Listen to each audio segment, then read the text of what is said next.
Oke, selamat malam Bang Lecumanan. Dan Ya. ini Bang terkait kemarin di Polda kan Indra Rusli mendatangi untuk mengajukan restoratif justice Ya. pada Mawar. Tetapi pihak Polda memastikan ini ditolak Bang. Ya. Itu gimana Bang sebagai kuasa hukum menanggapinya? Jadi gini ya, teman-teman media ya, terkait dengan upaya restorasi yang diajukan oleh Indra Rusli ya selaku terlapor ya. Karena laporan polisi di Polda Metro Jaya sudah naik ke tahap penyidikan. Sehingga terlapor ya kan berdasarkan Perkapolri boleh mengajukan yang namanya restoratif justice. Oke. Oke, itu ada juga di aturan kejaksaan.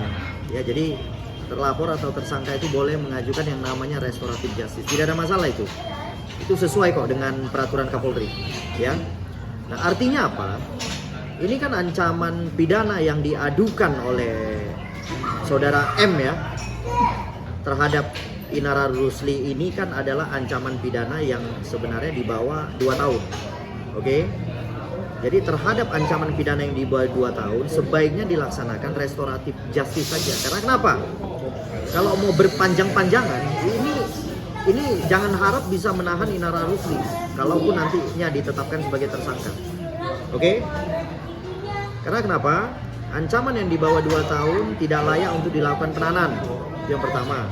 Tapi kalau mau berpanjang-panjangan, ya saya rasa saya menghimbau lah ya, saudara M, kamu pikir baik-baik, ya. Perkara hukum tuh nggak enak loh, ya. Jangan juga perkara hukum tuh diusahakan untuk dinikmati, menjadi nyaman. Itu tidak ada satu perkara hukum manapun itu bisa membuat orang tuh nyaman. Ya, walaupun kamu pelapor, kamu juga akan dipanggil-panggil, kamu akan memberikan keterangan, melengkapi keterangan dan lain-lain. Itu adalah upaya yang sangat melelahkan. Sehingga saran daripada saya, ya kan, tempuhlah restoratif. Ya kan, toh kamu juga masih menerima nafkah dari suamimu kan, yaitu Fahmi ya, Insanul Fahmi. Ya, jadi dalam hal ini harusnya kamu menerima nafkah dia, terus kamu melaporkan dia. Menurut saya menurut saya kurang sopan, gitu loh. Ya, nah dan artinya dengan adanya konflik seperti ini kan ya kamu juga banyaklah memperoleh berkah ya. Menurut saya ya Fahmi ini mendatangkan berkah buat kamu. Sehingga kamu secara aturan agama Islam ya kamu harus taat kepada suami gitu loh. Bukan malah memojokkan suami gitu ya. Ya malah berusaha merusak suami gitu. Ya kan toh karir suamimu itu kan nanti kamu juga yang menikmati hasilnya gitu loh. Ya. Jadi saya dalam hal ini selaku penasihat hukum dari Indra Rusli, apa yang dilakukan oleh Indra Rusli itu dengan mengajukan restorasi itu sudah sangat bagus. Ya, sangat bagus. Ya, artinya dia tidak menerima atau menolak restorasi ini nggak ada masalah kita. Saya minta ini sampai ke meja hijau kalau gitu.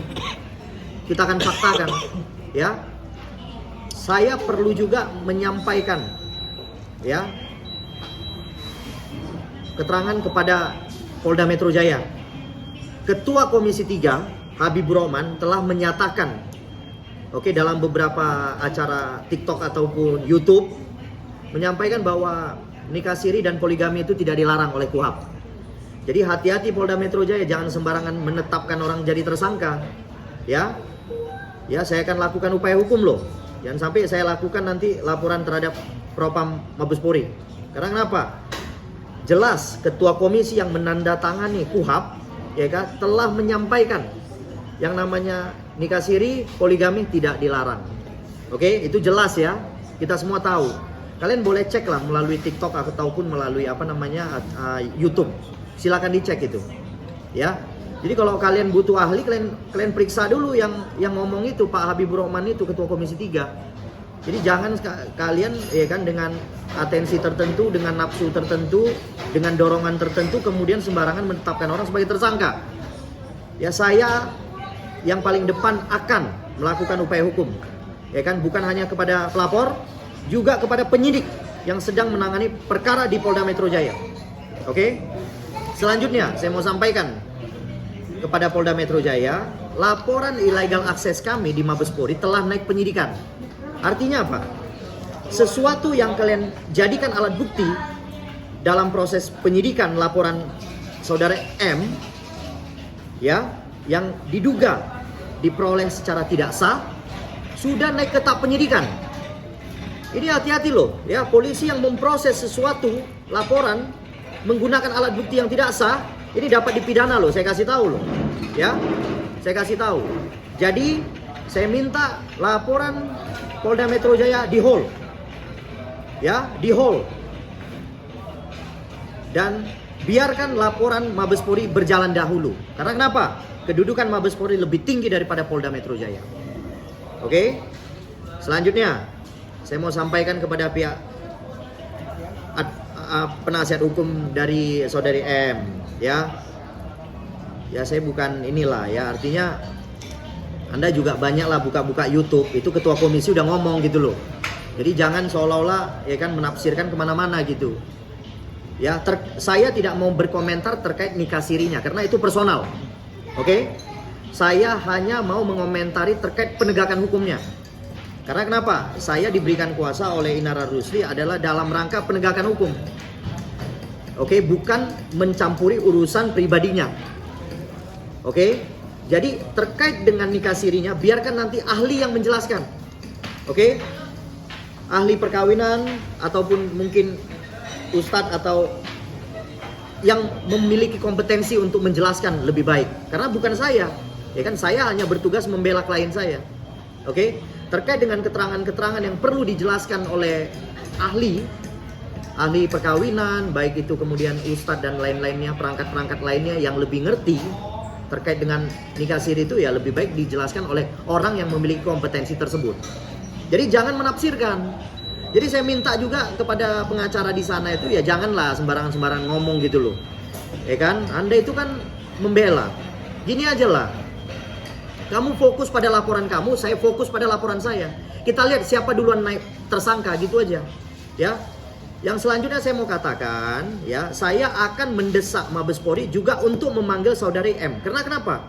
Dia telah menggunakan video itu, ya kan, dalam laporannya di Polda Metro Jaya hingga naik ke tahap penyidikan. Ya. Saya akan meminta, ya kan, dalam pemeriksaan tambahan kami nanti di Mabespori, bahwa kami akan mencantumkan ada kerugian material yang dialami oleh Inara Rusli. Oke? Jadi dengan adanya kerugian material tersebut, saya akan meminta kepada Mabespori ketika nanti terjadi penetapan tersangka, saya minta kepada para tersangka untuk dilakukan penahanan. Oke? Untuk dilakukan penahanan. Nah, tapi saya jelaskan lagi bahwa kami masih membuka pintu damai. Jadi saya menyampaikan kepada rekan-rekan bahwa kami masih memberikan ruang untuk dilakukannya perdamaian. Karena ini prosesnya sama-sama naik penyidikan loh.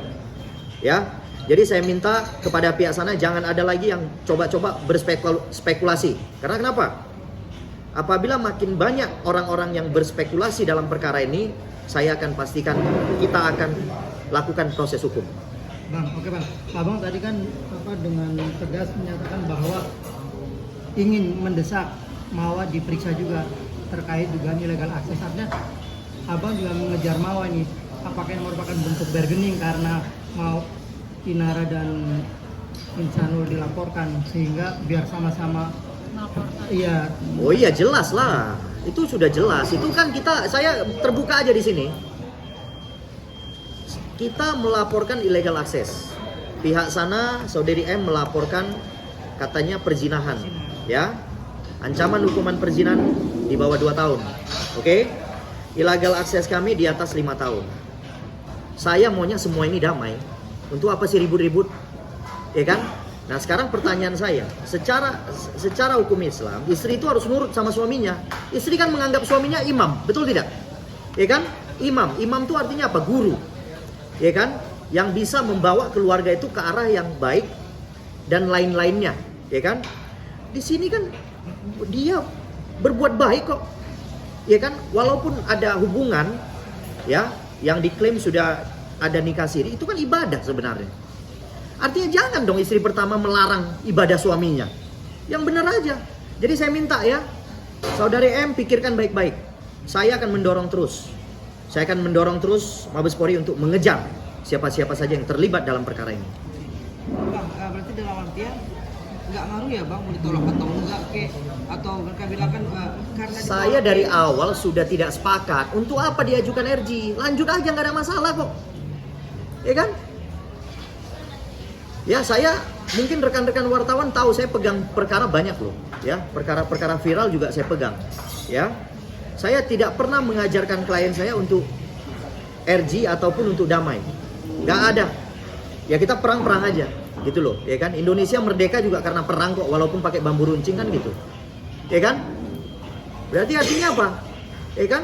Kita harus semangat. Ya kan? Walaupun perang akan sakit nanti belakangan ya harus dilalui, ya lalui aja gitu loh. Ya kan? Itulah bentuk niat baik daripada Inara Rusli mengajukan RG. Apa cukup, apa kurang baik apa lagi dia? Ya, dia ya sudah direndahkan serendah-rendahnya loh dia loh. Ya, tapi dia ngajukan, dia datang loh ke Polda kemarin hari Senin, saya aja nggak tahu. Dia datang, dia nunggu, malah ditolak. Saya bilang, ngapain kamu nunggu-nunggu, udah biarin aja ditolak. Kalau saya nggak sepakat itu, ya kan? Nanti begitu dipanggil Mabes juga gemetaran. berarti gini bang, jawabannya gini, dengan ya udah nggak ada damai-damaian. Kalau pihak mama kan tadi kan tetap menekankan bahwa sampai detik ini tidak maaf dari Ina dari mereka. Apa itu juga salah satu bentuk langkah abang juga? Kalau dia memperkenankan RG itu dia datang kemarin, ya menurut saya ya, saya nggak mau menebak lah ya, kemungkinan ya itu akan disampaikan langsung oleh Inara. Itu kan personal, ngapain sih diumbar-umbar? Ya kan, diumbar-umbar ke publik gitu untuk apa? Itu kan personal sebenarnya. Ya duduk aja mereka 3 orang sama-sama. Ada si M, ada si Inara Rusli, ada si Insanul Fahmi, silakan lah. Saya juga sampai ini hari saya tidak pernah mencampuri urusan pribadi mereka loh. Ya, apa yang menurut Fahmi baik untuk dia lakukan. Apa yang menurut Inara Rusli baik untuk dia lakukan, tempuh. Ya kan? Apa yang nanti menurut M baik untuk dia, tempuh, silakan. Kita nggak akan membatasi kok. Ya kan? Cuman dia harus ingat. Dulu dia pasti waktu menikah itu ijab kabul kan pasti dia bilang dia menerima Fahmi apa adanya, pasti dong. Ya kan, namanya orang berijab kabul itu menerima kan keadaan suami seperti apapun kan, dalam bentuk apapun kan. Ya kok sekarang dia malah komplainnya kemana-mana gitu loh. Ya kan, ini kan urusan pribadi yang sebenarnya mudah kok diselesaikan. Ketemu aja coba, ngobrol hati ke hati, selesai kok nih barang. Ini bukan perkara ijazah palsu ini. Tapi kan sebenarnya emang cuma pengen ada permintaan maaf aja bang dari pihak bawah. Iya, kita makanya kan Inara ajukan RG. Tapi RG aja ditolak, apa yang mau disampaikan? Nggak usah lah, ngapain? Sebenarnya ada kekecewaan juga dari penyampaian Inara yang kemarin di Mabes itu menyebut dia diblokir lah Instagramnya. Nyatanya itu semua nggak pernah dilakukan oleh Mawa bang. Iya, kalau itu saya nggak bisa mengkritik karena kenapa? Saya kan nggak lihat langsung, ya kan? Ya kalau misalnya M kasih lihat yang benar atau dia tidak memblokir, saya lihat ya saya bisa kasih komentar. Kalau yang nggak saya lihat janganlah saya kasih komentar, betul kan? Cuman yang saya lihat, ya kan, Inara sudah mengajukan RG, tapi RG-nya sengaja ditolak, sehingga apa? Ya berarti niat baik kita itu ditolak sama mereka. Sebenarnya dalam rangka niat baik itu kan kita nanti bisa menyampaikan maaf ya atau apa kan bisa saja. Cuma niat baiknya dia ditolak gimana? Berarti kan pihak sana seolah-olah berniat untuk meneruskan laporan ini. Nggak apa-apa, kita sambut kok. Dari Sabang sampai Merauke saya tunggu. Ya, nggak ada mundurnya saya selangkah pun. Kasih tahu pengacara sana. Oke, bang, kemarin Tapi bilang loh sama pengacara sana, juga suruh kliennya jangan mundur. Ya, langkah maju terus. Oke, bang, ini Ya. kan klien abang kan Saudari M, kamu punya karir yang bagus, ya. Ya, belakangan saya lihat dari diantara konflik-konflik ini kamu juga ada berkah lah, ya, dari konflik ini, gitu loh, ya. Jadi harusnya disadari segera sebelum terlambat ini loh, ya. Kesenangan itu bisa tiba-tiba berakhir loh nanti, saya kasih tahu, ya. Kalau mau kesenangan yang permanen, perdamaian. Kesenangan yang permanen kamu dapat. Tapi kalau kamu mau kesenangan yang sementara, nanti tiba-tiba ketidaksenangan yang datang padamu, ya udah, Bang, perdamaian dalam artian seperti apa sih Bang? Mungkin Bang, apakah Saya belum bisa menjelaskan terlalu detail ya, karena itu tupoksi daripada Insanul Fahmi, Inara Rusli, dan saudari M. Mereka yang bisa duduk bareng, baru mereka yang diskusikan perdamaiannya seperti apa gitu. Kita kan cuman tim pembela, ya kan? Ya, tim pembela itu ya kita akan berusaha membela klien kita sampai titik darah penghabisan, udah pasti itu.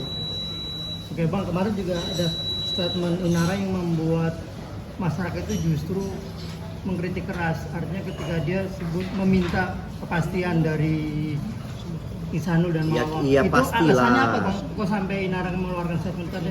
Mereka yang minta, Inara minta kepastian. Ya, kita mohon maaf, Inara ya harus meminta kepastian dong. Semua wanita itu pasti meminta kepastian, Pak. Nggak ada wanita yang meminta ketidakpastian. Coba tunjukkan sama saya, apakah ada wanita yang meminta tidak kepastian atau ketidakpastian? Semua wanita, ya mungkin mbak-mbak ini juga saya rasa pasti meminta kepastian, benar tidak? Itu sudah umum, itu nggak perlu saya jelaskan lagi. Itu adalah apa ya namanya, kebutuhan personal itu. Jadi nggak bisa dijelaskan lagi dengan kata-kata itu. Jadi biarkan kepastian itu mengalir. Nah, ya kita biarkan kepastian itu mengalir. Yang jelas klien saya sudah menuntut kepastian itu. Nah, kenapa? Karena klien saya itu anaknya 2 atau 3 itu kalau nggak salah. 3. Ya, 2 atau 3 ya. Nah, artinya anak-anak kan perlu kepastian. Ya kan? Ibunya tidak perlu kepastian, anaknya perlu kepastian. Benar kan? Nah, apalagi? Oke Bang, gini. Bang, Ini kalau kan kemungkinan- klien Abang ini kan udah jatuh ke timpa tangga dihujat satu Indonesia Raya Iya. ya, sejagat raya Iya. ya, Bang. Kondisinya. Nah, langkah tegas dan hukum Abang untuk memenangkan klien Abang itu apa? Saya cuma mau nyampaikan kepada Mbak Inara, klien saya, biarlah ketimpa tangga di depan. Di belakang kita naik perahu jalan-jalan. Nah, ya. Jadi nggak usah khawatir. Kalau bencana datang di depan mata, kita hadapin. Ya kan? Kalau indah, lebih baik nanti indahnya di belakang. Bersakit-sakit dahulu ya, Bang? Bersakit-sakit dahulu. Indah di belakang pada waktunya nanti. Bicara kemungkinan terburuk Bang, kan besok kan Inar, IF dan M akan bertemu. Ya, Bang, apabila M menyuruh IF pilih gua tinggalin Inara, gimana Bang sebagai kuasa hukum? saya itu personal. Iya, personal. Itu personal. Saya diam boleh, ya kan? Mau berbicara boleh, ya itu urusan dia gitu. Cuman saya mau sampaikan di sini, klien saya sudah meminta kepastian. Oke? Jadi saya juga akan menuntut kepastian ini Mas Insanul Fahmi. Jangan juga digantung-gantung ini. Ya kan? Ini klien saya kalau digantung-gantung, waduh, besok bisa makin kurus dia loh. Berarti apapun kepastian itu siap menerima Inara menurut Abang? Saya Dilepas belum atau bisa dinikahi? berkomentar ke sana karena kan Inara belum menjelaskan apa maunya kepada saya. Cuman konferensi pers hari ini adalah proses penegakan hukum. Ya, saya hanya bisa menjelaskan proses penegakan hukumnya, tetapi proses personalnya saya nggak bisa. Karena kenapa? Saya nggak boleh masuk ke wilayah itu di wilayah personal. Nanti saya melanggar kode etik. Oke, tapi keyakinan Abang gimana? Kira-kira Keyakinan saya, ya, saya ini punya boleh kan? Ah. Berasumsi boleh dong. Ya kalau orang rasa sayang kan agak susah juga ya. Kalau udah sayang, berarti keyakinan Abang Ihsanul tetap milih tidak akan melepaskan Inara. enggak, saya nggak mau berspekulasi ke sana dulu, ya. Saya nggak mau berspekulasi dulu ya rekan-rekan wartawan ya. Cuman saya perlu jelaskan ya, namanya rasa sayang. Ya kayak rekan saya nih lah, ya. Rekan, kalau udah sayang gimana rekan? Ya kan? Ya kita ini dong, nggak, ya pasti keingat kan? Keingat. Nah sebaiknya syariat hukum Islam kan membolehkan lebih dari satu, ya. Artinya saya minta kepada M, terima apa adanya sesuai yang dia pernah lafalkan sumpahnya waktu di pernikahan, ya kan? Terima apa adanya Fahmi. Nah, nanti saya lihat juga klien saya apakah dia terima apa adanya saudari Fahmi juga. Jadi secara syariat Islam saya rasa kan boleh, lebih dari satu boleh ya. Nah, jadi itu tidak dilarang ya, sesuai pandangan Ketua Komisi 3. Iya, Habibur Rahman. Oke, Dia Bang. udah ngomong kok. Iya, Bang, tapi menurut Abang sebagai kuasa hukum Inara tentunya kan sudah banyak ngobrol nih dengan Inara. Iya. Apa sih yang membuat Inara dia mau loh dipoligami menjadi istri kedua nih dari Ihsan? Apa yang membuat Artinya dia sudah benar-benar loh menerima. Dia yang baru kenal dengan Fahmi aja dia menerima apa adanya. Jadi saudari M ini yang udah lama kenal Fahmi malah dia pula yang nggak menerima, kan bingung saya jadinya. Harusnya yang lebih kenal dong yang lebih menerima, iya kan? Nah jadi ini coba teman-teman wartawan juga jelaskan lah kepada saudari M, ya kan, untuk dia lebih bisa menerima Fahmi gitu loh. Bukan orang jahat kok Fahmi ini, emang orang jahat Fahmi ini? Masih memberikan nafkah, masih bertanggung jawab terhadap anaknya, apalagi coba? Oke, apa menurut Abang? Kecuali dia tidak bertanggung jawab, itu baru. Dia bertanggung jawab, masih menjalankan tanggung jawabnya terhadap saudari M, gimana sih? Oke Bang, menurut Abang apa yang membuat Inara mau nih Bang? Artinya kan banyak, misalkan kalau mau mencari sosok pendamping suami banyak nih, masih banyak nih tanpa suami orang nih. Apa mungkin Bang? Nah saya rasa saya jangan masuk ke wilayah personal, itu makin panjang nih, nanti nggak habis-habis. Kalau wilayah personal tuh nggak bagus, ya kita bahas. Sebaiknya saya mengurangin lah, memberikan komentar terkait wilayah personal. Lebih baik terkait penegakan hukum, pandangan hukum saya boleh jelaskan. Tapi kalau wilayah personal saya rasa saya membatasi diri dulu untuk menjelaskannya lebih jauh. Oke. Oke kakak mau tanya kak.